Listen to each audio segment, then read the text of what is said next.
The cabin was buzzing with the usual pre-flight excitement, passengers settling into their seats, some juggling carry-ons, while others were already lost in their books or scrolling through their phones. Amid the hum of conversations and the faint clinking of overhead bins, a sudden tension rippled through the air. It started subtly, a furrowed brow here, a sideways glance there, but quickly grew into something everyone in the vicinity could feel. A woman in her mid-40s, dressed in a sharp blazer and clutching a designer handbag, stood frozen in the aisle. Her face, initially neutral, twisted into a look of visible discomfort as she stared at her assigned seat. Beside it sat a man, tall and composed, with a calm demeanor that seemed unaffected by her reaction. He was black. The murmurs around her grew louder, passengers exchanging uneasy looks. The woman didn't sit down.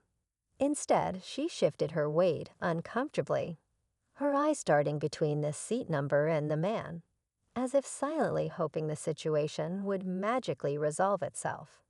"Excuse me," she said finally, her voice loud enough to cut through the cabin noise.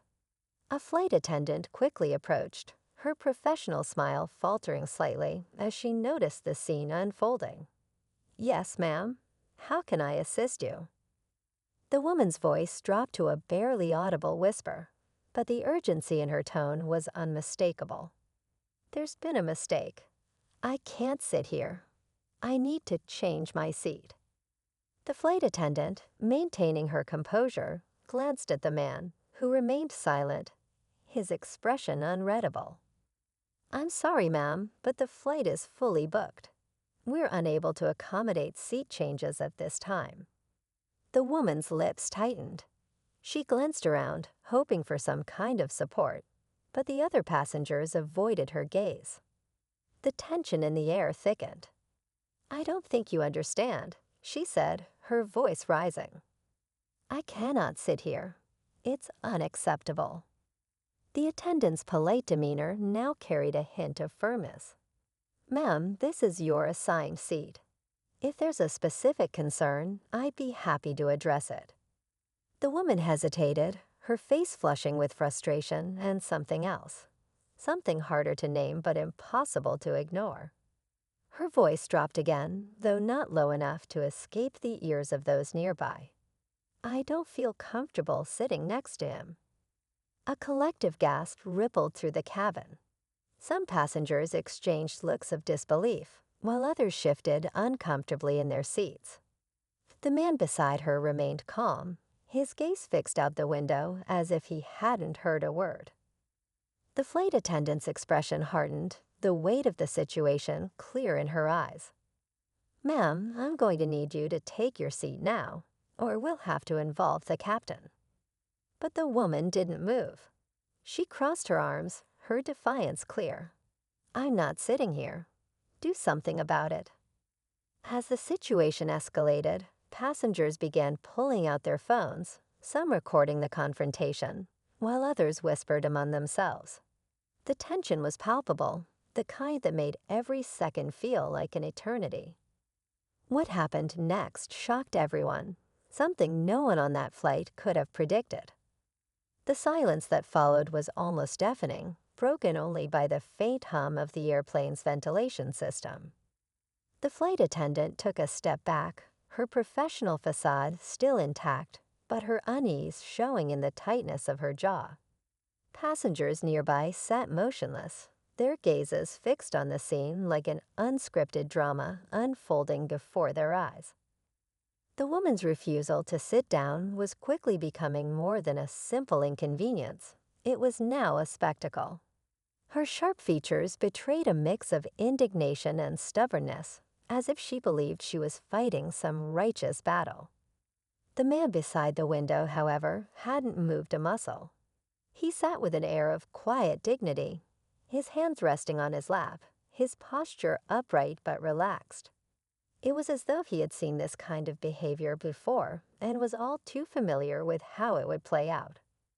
The flight attendant leaned in closer, her voice softer now but still firm. "Ma'am, I understand you're upset, but this is a full flight. We need all passengers to be seated so we can depart on time. If you continue to refuse, I'll have no choice but to notify security." For a moment, the woman seemed to consider her options. Her gaze flitted around the cabin, landing on the faces of strangers who either looked away or watched her with thinly veiled judgment. She seemed to realize that she was losing the room, but instead of backing down, she dug her heels in. "This is unacceptable," she said loudly, her voice tinged with desperation. "I paid for this ticket, and I have the right to sit somewhere else." The murmurs among the passengers grew louder.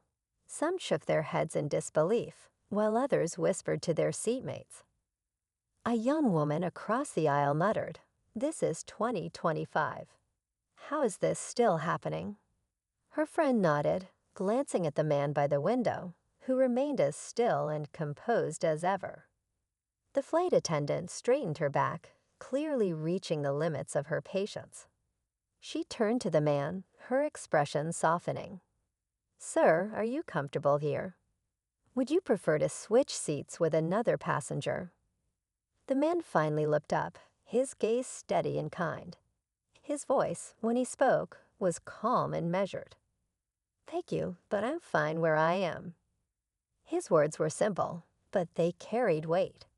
The way he said them seemed to shift the energy in the cabin.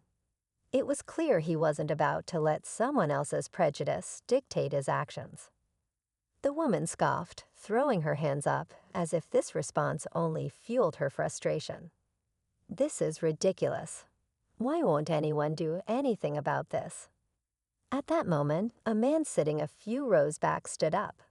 He was middle-aged, wearing a baseball cap and a faded hoodie, and he looked like someone who had seen his fair share of conflict.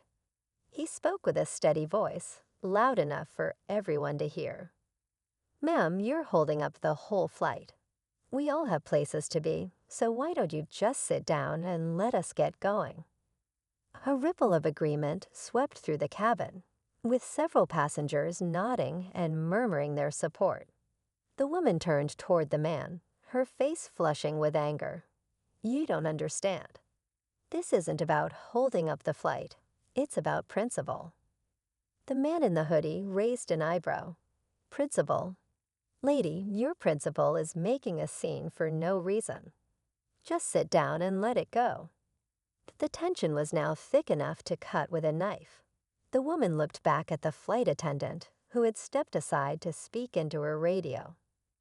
It was clear she was alerting someone higher up, likely the captain or security personnel at the gate. The minutes dragged on, and the atmosphere grew heavier.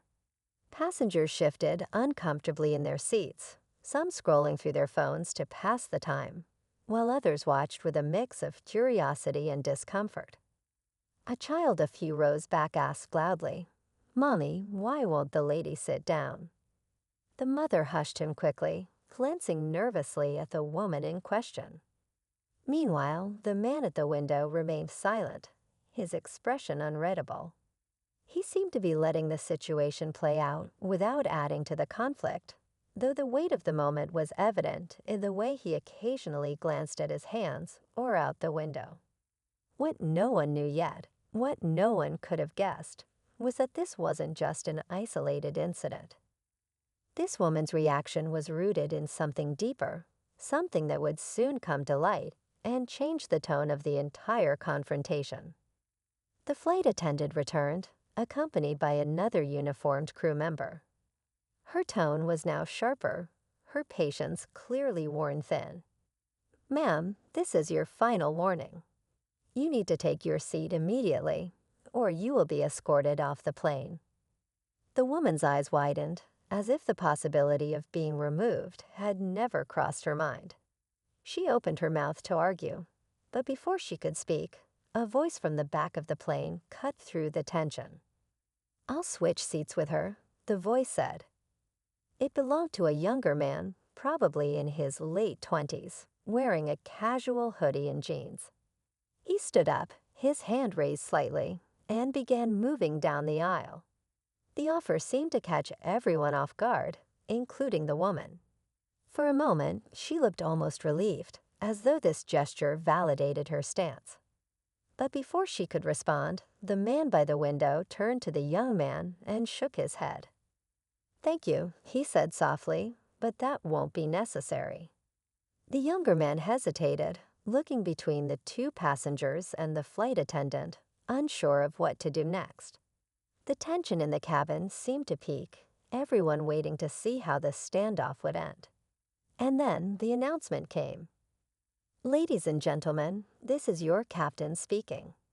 Due to a disruption in the cabin, we will be returning to the gate. Please remain seated while the crew resolves the matter." A collective groan swept through the passengers. The woman's face fell, realizing that her refusal to sit had not only delayed the flight, but now caused an outright disruption. Yet even as the flight crew prepared to escort her off the plane, the true reason behind her behavior, and the fallout that would follow, was still unknown. As the plane began taxiing back to the gate, the tension in the cabin grew heavier. Passengers exchanged anxious glances, some whispering to their seatmates, while others stared at the woman with expressions ranging from frustration to disbelief. The hum of the engines provided a steady backdrop to the murmur of voices, but the mood was anything but calm. The woman, now visibly flustered, clutched her handbag tightly and crossed her arms as if trying to shield herself from the judgmental stares around her. Her defiance was still there, but cracks were beginning to show. She glanced at the flight attendant, who was now standing a few feet away, speaking quietly into her radio. The realization that she had gone too far seemed to flicker across her face, but if she felt any regret, she didn't let it show. The man by the window continued to sit quietly, his calm demeanor unwavering. He had hardly spoken a word throughout the ordeal, yet his silence spoke volumes. There was a strength in his stillness, a quiet refusal to let the woman's actions dictate his response. Passengers nearby stole glances at him, their curiosity piqued. Who was this man? And why was he handling the situation with such grace when so many others might have reacted differently? In the back of the plane, the young man who had offered to switch seats was talking in hushed tones to another passenger, a middle-aged woman with a kind face. "I just thought it might help," he said, his voice tinged with uncertainty. "I didn't want things to get worse." The woman nodded, her expression thoughtful. "I get it," she replied. "But sometimes standing your ground is just as important." He's showing her that he won't be intimidated. That's powerful. Their conversation was interrupted by a voice over the intercom. "Ladies and gentlemen, we appreciate your patience as we address this situation. We'll be arriving at the gate shortly. Please remain seated with your seatbelts fastened." As the announcement ended, the woman in the aisle seat shifted uncomfortably, her bravado wavering. She seemed to sense the shift in the atmosphere, the way the passengers had rallied around the man she had tried to diminish. Her actions had isolated her, leaving her with no allies in a cabin full of strangers. Meanwhile, the flight attendant approached the man by the window, crouching slightly to speak to him at eye level. "Sir, I want to thank you for your patience," she said softly. "We'll be handling this shortly, but if there's anything you need, please let me know." The man nodded, offering a polite but brief smile. "Thank you," he said simply. As the plane came to a stop at the gate, a new wave of whispers rippled through the cabin. 2 airport security officers boarded the plane, their presence immediately commanding attention. They moved swiftly but calmly toward the woman, who stiffened in her seat. "Ma'am," one of the officers said, his tone firm but professional. "We need you to gather your belongings and step off the plane with us." The woman's face turned pale. She looked around as if searching for someone to come to her defense, but the other passengers avoided her gaze. Realizing she had no choice, she let out a shaky sigh and began gathering her things, her movements jerky and uncoordinated. As she stood up, a voice from the back of the plane called out, breaking the tense silence. Good riddance. A few passengers chuckled quietly, though most remained silent, the gravity of the situation still hanging heavily in the air. The woman turned, her face flushed with a mixture of embarrassment and anger. "You don't understand," she said, her voice trembling. "This isn't what it looks like." But no one responded. The officers guided her toward the front of the plane, their movements careful but unyielding.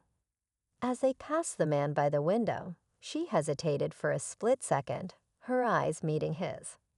Whatever she saw in his calm, steady gaze seemed to unsettle her, and she quickly looked away. When she was finally off the plane, the tension began to lift, but the atmosphere remained subdued. The flight attendant returned to the man's row, her expression apologetic. "Sir, I want to personally apologize for what just happened. That behavior was completely unacceptable, and I hope this hasn't caused too much distress." The man looked up, his expression kind but weary. "Thank you," he said quietly. "I appreciate that." As she walked away, the young man in the hoodie leaned across the aisle, addressing the man for the first time. "Hey man, I just wanted to say, you handled that better than most people would have." That was impressive. The man offered a small smile. "Thanks," he replied. "But it's not the first time something like this has happened." His words hung in the air, a sobering reminder of the realities some people face daily. The young man nodded, a hint of sadness in his eyes. "Well, for what it's worth, you've got a lot of people here who respect you for it." The rest of the flight passed without incident, but the events of the first half hour lingered in everyone's minds. Some passengers quietly discussed what had happened, while others chose to focus on their books or movies, eager to distract themselves. What no one realized yet was that this incident was far from over. The woman's actions, the man's response, and the ripple effects of the confrontation were about to reach far beyond the confines of the airplane. Social media posts, passenger accounts, and even video clips were already spreading, setting the stage for a much larger conversation. A conversation that would challenge not just the individuals involved, but everyone who witnessed it. The plane soared through the clouds, but the energy inside the cabin remained grounded in what had just transpired. While some passengers tried to move on, others couldn't help but replay the scene in their minds, whispering quietly to those seated beside them. A few passengers scrolled through their phones, already finding clips of the confrontation circulating online. The hashtags were beginning to trend. Hashtag plane incident, hashtag racist passenger, and hashtag stay seated. The man by the window sat quietly, gazing out at the endless expanse of blue sky. To an outside observer, he might have seemed detached, but inside, his thoughts swirled. He had experienced moments like this before. Different settings, different people, but the same underlying prejudice. Each time, it left a mark, but he had learned to hold his composure, to not let the actions of others define his sense of self-worth. Yet this time felt different. The sheer audacity of the woman's refusal to sit beside him, the public spectacle she had created, it all weighed heavier than usual. Across the aisle, the young man in the hoodie kept stealing glances at him, as if he wanted to say more but wasn't sure how to approach it. Finally, he leaned over again. "Hey," he said softly, not wanting to draw too much attention. "I didn't catch your name earlier." The man turned, his expression softening slightly. "It's Marcus." The younger man smiled. "I'm Ethan. Just wanted to say again what you did back there. Staying calm like that. I don't know if I could have done it." Marcus nodded, his gaze thoughtful. "Thanks, Ethan. It's not always easy, but sometimes the best way to respond is to not give them the reaction they want." Ethan nodded, clearly taking in the wisdom of those words. Before he could say more, a flight attendant walked by, offering drinks and snacks. The mundane interaction brought a brief sense of normalcy to the cabin, but the tension still lingered just below the surface. In the back rows, two passengers who had been filming the incident were deep in conversation. One of them, a woman in her 30s with a sharp eye for storytelling, was already editing her video. "This is going viral for sure," she said, glancing at her friend. "People need to see what really happened." Her friend frowned, hesitant. "Do you think it's fair to post that?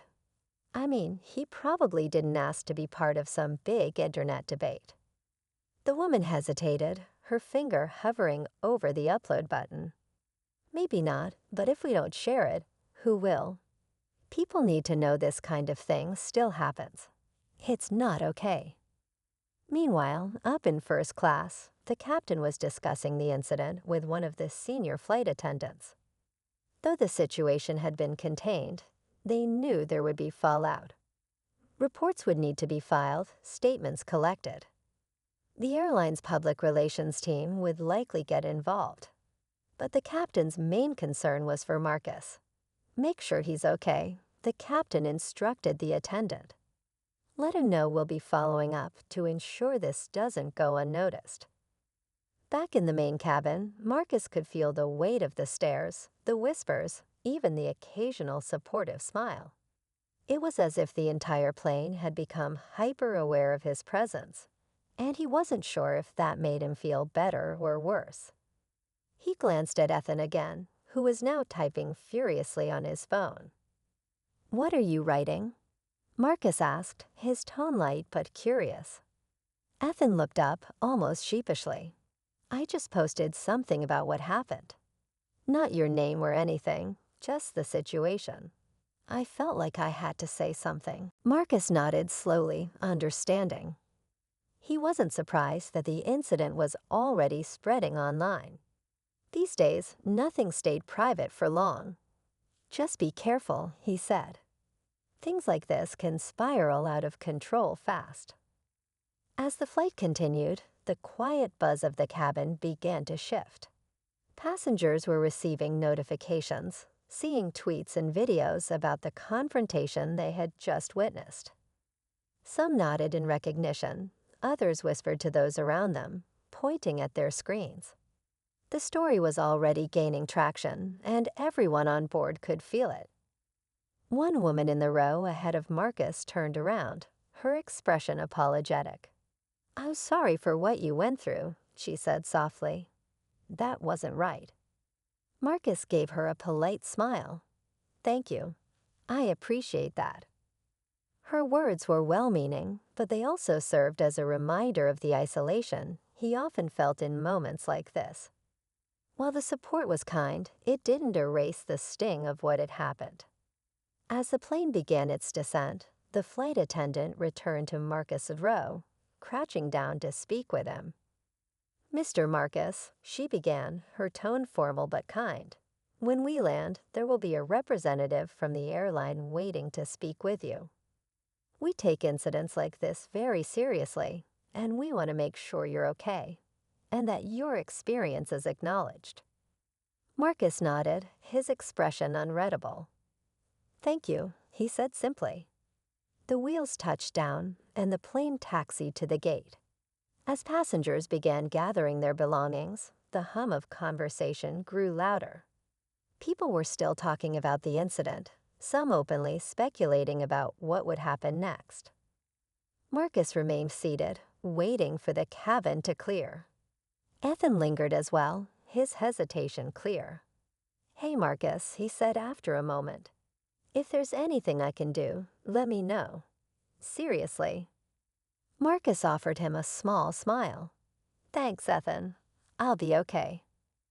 As Marcus stood to collect his bag, he could feel the eyes on him again. Passengers stepped aside to let him pass, their expressions a mixture of respect and curiosity. But Marcus kept his head high, his movements steady and composed. When he stepped off the plane, the airline representative was waiting, along with the same two security officers who had escorted the woman earlier. The representative extended a hand, her expression warm but serious. "Mr. Marcus, my name is Claire," she said. "Thank you for your patience today. We'd like to discuss what happened, if you're comfortable." Marcus nodded, his gaze steady. "Of course." Behind him, Ethan watched from a distance, his phone still in his hand. The story wasn't over, he could feel it. Whatever was about to unfold next, it was going to have far-reaching consequences for everyone involved. As Marcus followed Claire down the jet bridge, the familiar hum of airport activity reached his ears. Distant announcements, rolling luggage, hurried footsteps. But his focus was on the conversation ahead, the weight of the incident still pressing on his mind. Claire gestured toward a quiet seating area near the gate, where the two security officers waited, their expressions professional but attentive. "Please have a seat," Claire said, her tone calm but businesslike. Marcus sat down, his carry-on bag resting at his feet. Claire took a seat across from him, pulling out a tablet and stylus. "First, I want to thank you for your cooperation," she began. "We understand this was a deeply uncomfortable situation, and we're committed to addressing it thoroughly." Marcus nodded, appreciating her measured approach. "I just want to make sure this doesn't get swept under the rug," he said. "It's not the first time I've faced something like this, but the way it unfolded, on a plane, in front of all those people, it felt different." Claire's expression softened. "I completely understand, and I assure you, we're treating this as a priority. Before we proceed, I need to ask, are you okay? Do you feel safe traveling from here on?" Marcus hesitated, considering the question. "I'm fine," he said after a moment. "But it's more than just about me. This kind of behavior needs to stop." Claire nodded, her pen poised over her tablet. "I agree. Let's start with a full account of what happened from your perspective.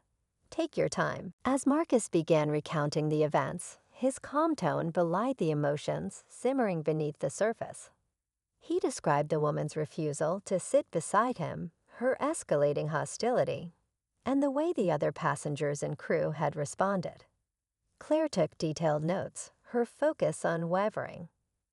Meanwhile, just a few gates away, Ethan had found a seat by a charging station, his phone still buzzing with notifications. He had posted a brief update on social media about the incident, emphasizing Marcus's composure and the importance of standing against prejudice. What he hadn't anticipated was the flood of responses, supportive comments, personal stories, and even a few hostile remarks from people defending the woman's actions. As he scrolled through the replies, a particular comment caught his eye. It was from someone claiming to know the woman, asserting that her behavior had been misunderstood and that there was more to the story. Ethan frowned, his curiosity piqued. He clicked on the user's profile, noting that it was private. The comment felt like a deliberate attempt to redirect the narrative, and something about it didn't sit right with him. Back at the seating area, Marcus was finishing his account when Claire's tablet pinged with a notification. She glanced at the screen, her brows furrowing slightly. "Excuse me for a moment," she said, rising from her chair. She walked a few steps away, speaking quietly into her phone. Marcus watched her, sensing a shift in the atmosphere.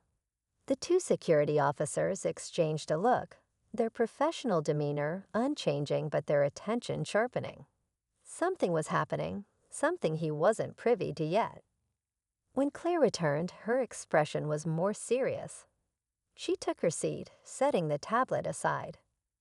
"Mr. Marcus, I want to thank you again for your patience. There's one more thing I need to address. It seems that footage of the incident has gone viral." Marcus exhaled slowly, unsurprised. "I figured as much," he said. Claire nodded. "While most of the responses are supportive, there's been a development. Someone claiming to know the other passenger has reached out, alleging that she was acting out of fear for her safety. They're suggesting you may have said or done something before boarding that caused her reaction. Marcus's eyes narrowed slightly, his calm composure giving way to a flicker of frustration. "That's absurd," he said firmly. "I didn't interact with her before we boarded. I was minding my own business the entire time." Claire raised a hand, her tone placating. "I believe you, Mr. Marcus. But these kinds of allegations, even when baseless, can complicate things. We'll need to review the surveillance footage from the boarding area and gather statements from other passengers to ensure the truth is clear." Marcus nodded, though the frustration lingered. "It's disappointing that someone would try to twist the narrative like this," he said. "But I'm not surprised. People like her don't want to take responsibility for their actions, so they deflect." Claire's gaze was steady. "That's why we're here, to make sure the truth comes to light. For now, I recommend avoiding social media. Things are moving quickly online, and it's best to stay focused on what matters." As Marcus left the seating area, Ethan spotted him from a distance and hurried over. "Hey, Marcus," he called out, catching up. "Can I talk to you for a second?" Marcus paused, turning to face him. "What's on your mind?" Ethan hesitated, glancing around to ensure they weren't overheard. "There's something weird going on," he said in a low voice. "Someone online is saying that the woman acted the way she did because you made her feel unsafe before the flight. It doesn't make sense, but it's picking up steam." Marcus's jaw tightened. "I just heard about that," he said. "It's ridiculous, but I guess I shouldn't be surprised. People will believe what they want to believe." Ethan nodded, his frustration mirroring Marcus's. "Do you want me to respond? Set the record straight?" Marcus shook his head. "No, don't engage. That'll only add fuel to the fire. The truth will come out eventually." Ethan looked conflicted but respected Marcus's decision. "All right," he said. "But if you need me to back you up, just say the word." As the two parted ways, the tension in the air felt heavier than ever. Marcus could feel the weight of the world pressing down on him, not just the immediate situation, but the larger battle it represented. The confrontation on the plane had been just the beginning.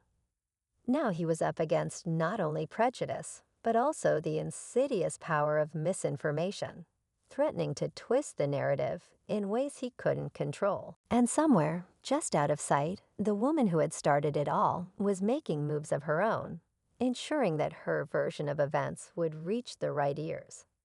The stage was set for a confrontation far bigger than either of them had anticipated. The airport was bustling as usual, but for Marcus, it felt like the world had shrunk into a focused bubble of tension. He sat in a quiet lounge near the terminal, his phone buzzing nonstop with notifications.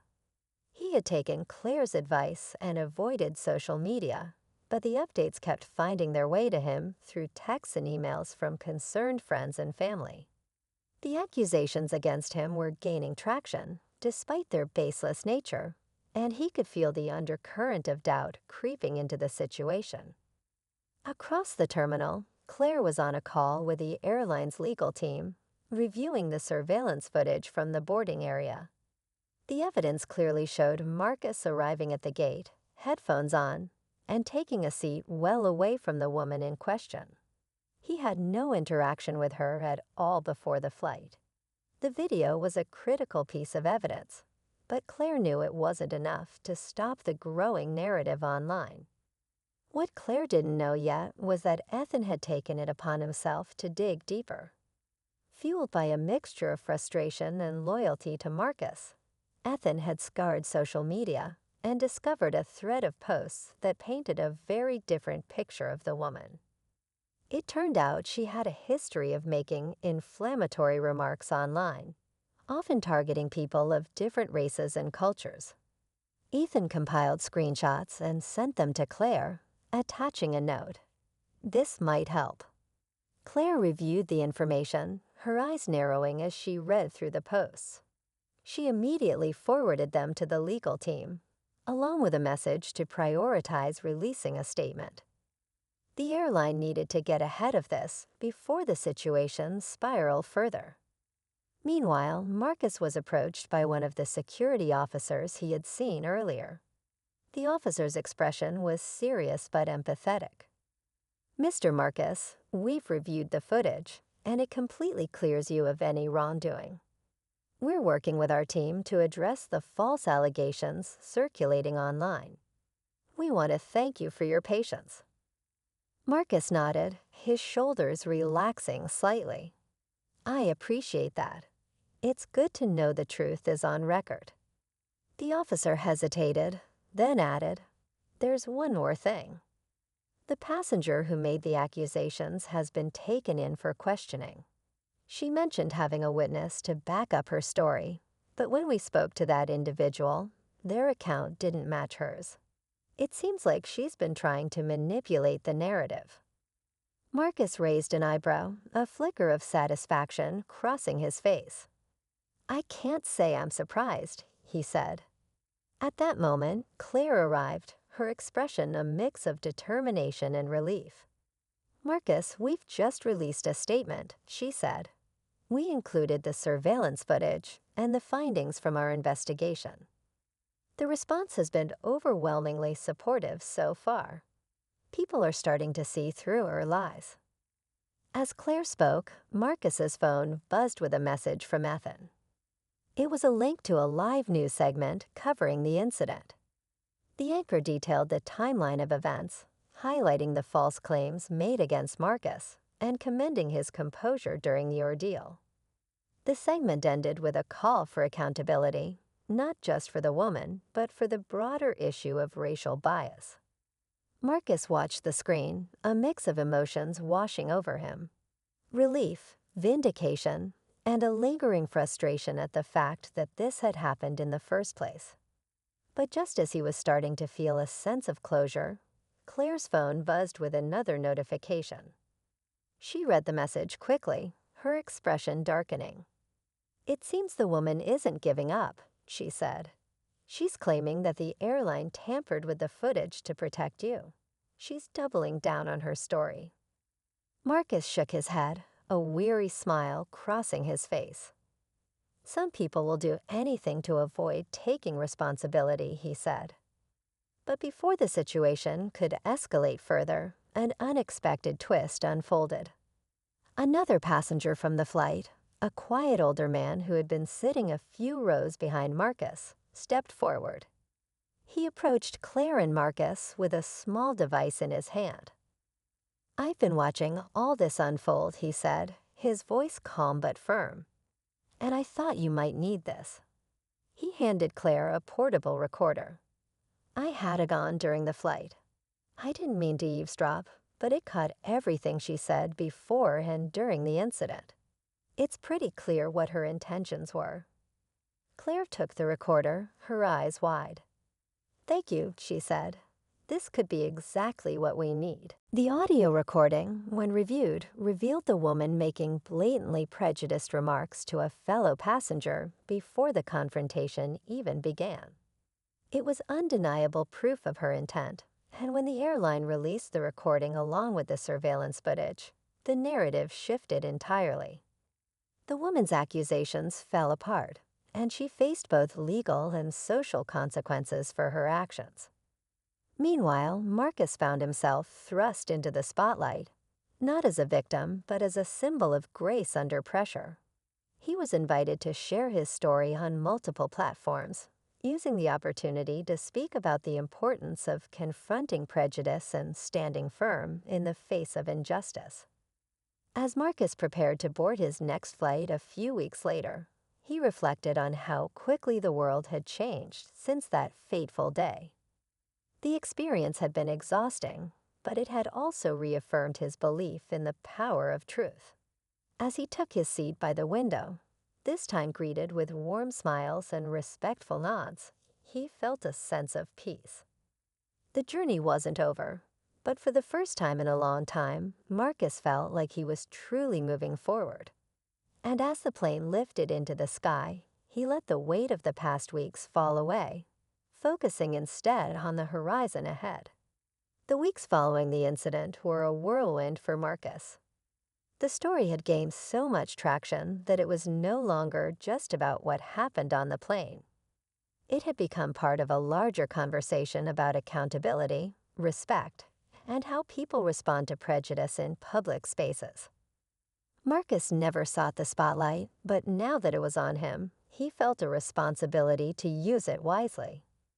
Invitations poured in from talk shows, podcasts, and community panels. At first, Marcus was hesitant. Reliving the experience over and over wasn't easy, and he didn't want to be seen solely as the man from that viral video. But after some reflection, he realized that sharing his perspective could be a way to turn the negativity of that day into something constructive.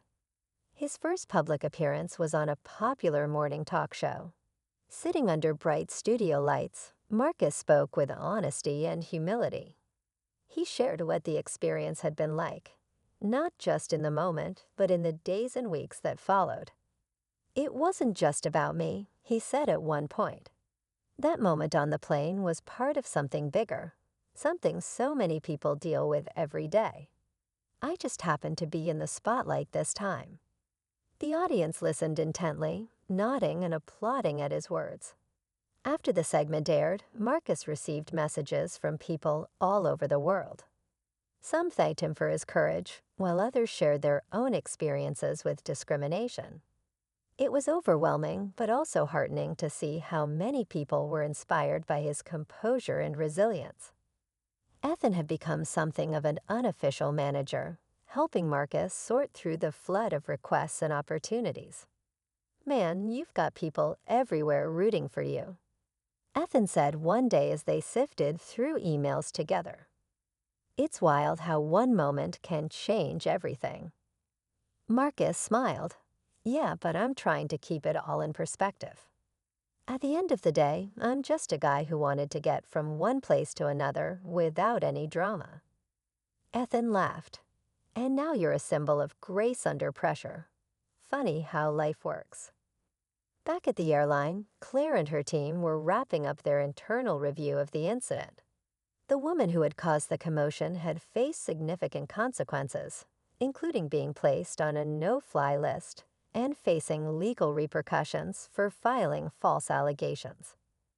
The airline also implemented new training programs for staff, focusing on handling sensitive situations with care and addressing biases. Claire reached out to Marcus a few weeks later, not as an airline representative, but as someone who had come to respect him. "I just wanted to say thank you," she said during a phone call. "Your patience and understanding throughout all of this have been remarkable. We've learned a lot from this experience, and I hope it helps us do better in the future." Marcus appreciated her sincerity. "I hope so too," he said. "No one should have to go through something like that, but if it leads to positive change, then at least some good came out of it." As time passed, the buzz around the incident began to fade, replaced by the next viral moment or breaking news story. Marcus was relieved to have some normalcy return to his life. But the experience had left a lasting impact on him. He found himself more attuned to the struggles of others, more willing to speak up when he saw something unjust. One evening, Marcus was invited to speak at a community event focused on bridging divides and fostering understanding. Standing in front of a diverse crowd, he felt a sense of purpose he hadn't experienced before. "Moments like the one I experienced on that flight can feel isolating," he said, his voice steady. "But what I've learned is that they can also be a catalyst for connection and change. It's not about letting anger or frustration take over. It's about using those emotions to drive something positive." The audience erupted into applause, and Marcus felt a deep sense of fulfillment. He realized that while he hadn't chosen to be thrust into this role, he could choose how to respond to it. Later that night, as he walked home under a sky filled with stars, Marcus reflected on the journey he'd been on. The incident had been painful and frustrating, but it had also opened doors he never expected.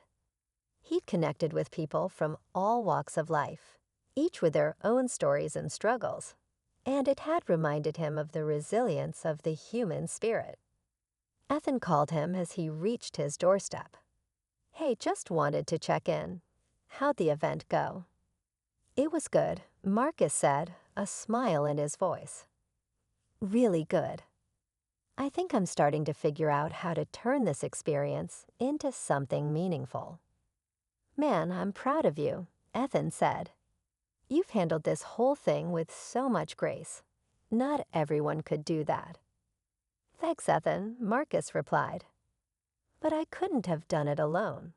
You've been in my corner from the start, and that means a lot." They said their goodbyes, and Marcus stepped into his home, the warmth and familiarity grounding him.